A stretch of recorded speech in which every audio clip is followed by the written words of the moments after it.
विश्वामित्र जी का जय जयकार करने के लिए भट्टों को लेकर गए, श्रेष्ठ ब्राह्मणों को लिए स्वस्ति वाचन करने के लिए और अपने गुरुदेव भगवान को लिए कि उनकी क्षत्र छाया में हम उनसे मिलने जाएं। इतने लोगों को लेकर जनक जी महाराज विश्वामित्र जी से मिलने गए और जाने के बाद सबसे पहले क्या किया आप लोग बताइए, क्या किया हो? चरण स्पर्श। कैसे? दंडवत किया, प्रणाम नहीं किया। यहां लिखा है कि इन्हें प्रणाम, कैसे प्रणाम किया? चरण धरि माथा। हम क्या गाने वाले थे कि इन्हें प्रणाम चरण धरि माथा।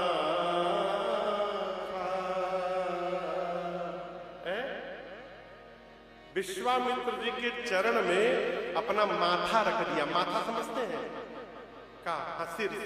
इसको भोजपुरी में माथा कहते हैं, ये भोजपुरी शब्द है माथा। अपने माथा को, सिर को जनक जी महाराज ने विश्वामित्र जी के चरण में रख दिया। और दर्शन करिए, एक बात कहूं, सामने वाला जानता है कि प्रणाम करने वाला किस भाव से प्रणाम कर रहा है। कई लोग दिखाने के लिए प्रणाम, महाराज। कई, अब तो ये भी काम खत्म, कौन हाथ उठाए ना, उसमें भी दिक्कत है, उठाना पड़ेगा। महाराज हो ही गया प्रणाम।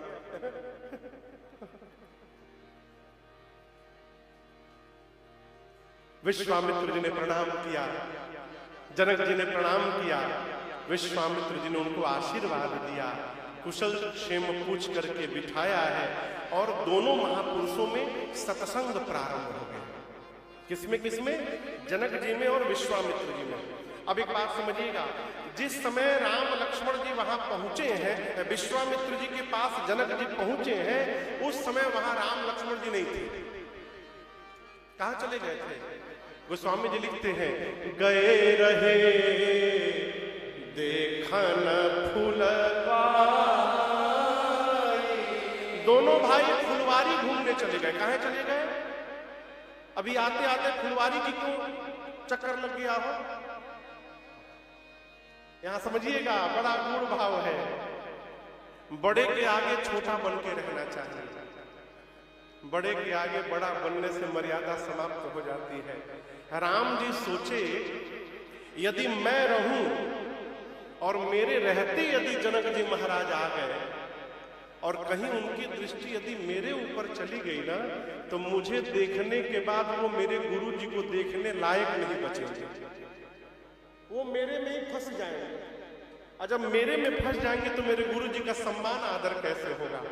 तो विश्वामित्र जी का आदर सत्कार हो जाए, इसलिए राम जी अपने आप को वहां से निकाल के लेके चले गए। यहां जब मिलन हो गया, प्रणाम हो गया, आशीर्वाद मिल गया, सत्संग प्रारंभ हुआ, उसी बीच राम लक्ष्मण जी प्रवेश किए। और जैसे राम जी आए और जनक जी महाराज देखे ना, उठ के खड़े हो गए। उठे, केवल जनक जी नहीं, सभी लोग खड़े हो गए। उठे, सकल जब रघुपति आए। विश्वामित्र जी ने राम जी को अपने बगल में बिठाया, विश्वामित्र निकट बैठाए। जनक जी महाराज जब राम जी को देखे तो सब सत्संग भुला गए। मन में सोचे कि ये गोरा वाला नहीं, ये जो सांवले वाले हैं ना, ये मेरी बिटिया के लिए तो उचित दूल्हा दिखाई दे रहे, सीता के लिए। यदि पता चल जाए ना, आनंद आ जाएगा कौन है ये। तो विश्वामित्र जी से जनक जी बोले कि फिर सत्संग प्रारंभ किया जाए। और जनक जी बोले, सत्संग अपने घर में रखिए, अभी महासत्संग मेरी आंखों के आगे आके बैठ गया है। आप पहले ये बताइए विश्वामित्र जी, कहु नाथ ई सुंदर दो बालक,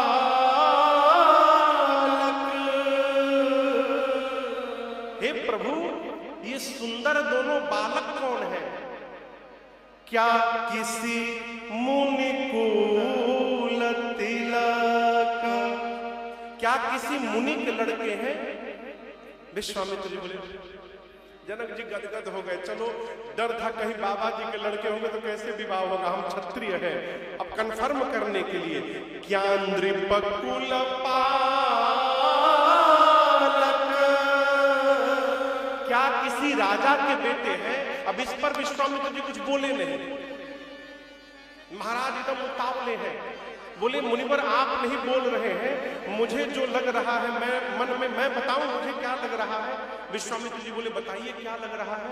जनक जी बोले प्रभु मुझे तो लग रहा है कि वेद जिनको नेत नेत कहते दिन रात नहीं थकते, वही ब्रह्म तो कहीं मेरे आंखों के सामने अवतार लेकर नहीं आ गया है, ऐसा मुझे लग रहा है।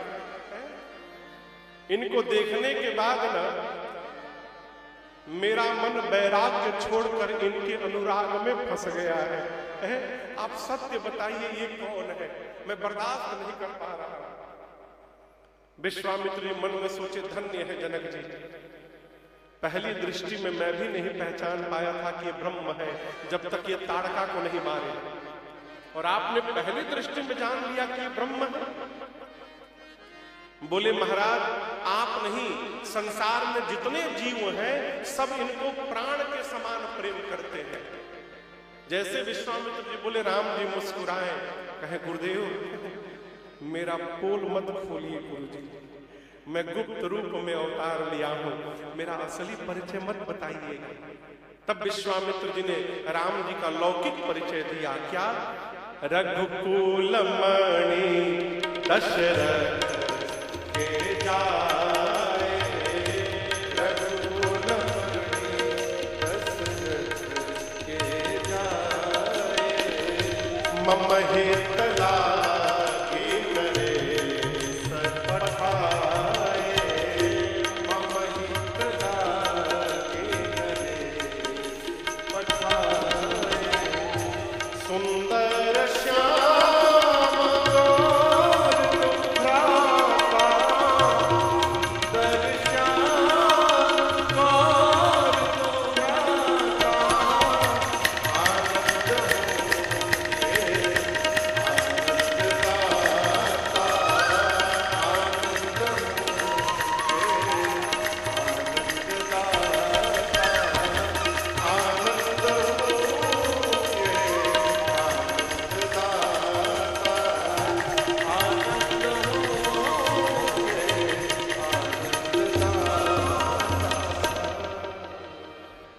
परिचय दिया। रघुकुल के मणि महाराज दशरथ के पुत्र हैं राम लक्ष्मण, मेरे यज्ञ की रक्षा के लिए महाराज ने इनको विदा किया।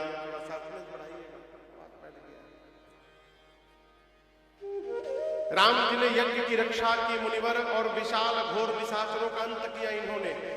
और मेरे साथ दोनों भैया यहां धनुष यज्ञ देखने के लिए आए। जैसे पूरा परिचय मिला जनक जी महाराज को, मन में सोचने लगे चक्रवर्ती राजा के बेटे हैं, आम के बगीचे में रहेंगे उचित नहीं है इनके लिए। जिस प्रकार का अतिथि होता है उसी प्रकार की उसकी व्यवस्था करनी चाहिए। सरकार एक ही मंत्र से सभी देवताओं की पूजा नहीं की जाती। तस पूजा चाहिए जस देवता, ले जाकर आम के बगीचे में से और मिथिला के सबसे सुंदर महल में श्री जनक जी महाराज ने राम लक्ष्मण विश्वामित्र जी को स्थान दे दिया। विदा लेकर जनक जी अपने व्यवहार के लिए गए। दोपहर में भोजन, भोजन के बाद विश्राम, पावर नैप। ठीक 3 बजे, हम लोग जैसे 3 बजे कथा के लिए आते हैं आप, हम थोड़ा लेट आते हैं, 3:30 बजे आते हैं। भैया लोग 3 बजे आ जाते हैं। आप लोग कितने बजे आते हैं? नहीं, कितने बजे आते हैं? 3:30 बजे। अच्छा, धीरे धीरे आते हैं तो मतलब 3 बजे से लेके 4 बजे तक, 3:30 तक आते। आप लोग 3:30?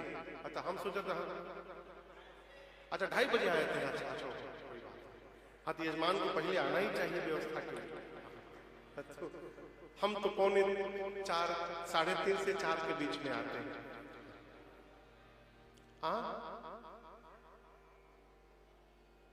आज 4:11 पर आए हैं।